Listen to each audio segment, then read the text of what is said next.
patuloy pa rin ang paghahanap para maaresto si suspended Bamban Mayor Alice Guo at 6 na iba pa. At para sa iba pang detalye, makakausap natin sa linya ng telepono si Rainiel Pawit. Rainiel, kamusta ang pagbisita niyo dyan sa Bamban mismo?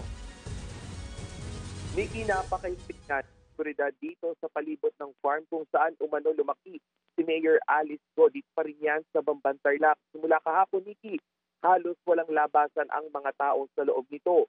Wala rin nagbubukas sa mga gate ng farm, pero kaninang umaga, naabutan ng news team ang isang delivery vehicle sa harap nito. Naniningil umano sila ng utang para sa mga in-order na gamit o mga hog equipment ng farm. Pero wala raw makontak ang mga naniningil. Umabot na sa 50,000 pesos ang utang ng farm sa naturang hog service company. Nitong Sabado, inilabas ng Senado ang arrest order laban kay Guo dahil sa hindi nito pagdalo sa mga Senate hearing kaugnay ng illegal na pogo.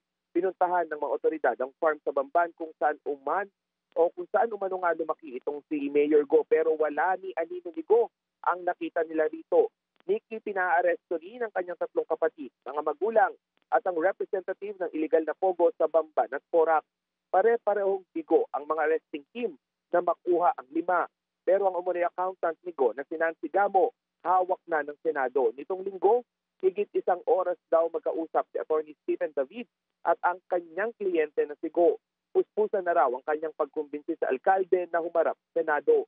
Nikki, inaasahang sa susunod na hearing sa July 29, haharap na si Guo sa Senado.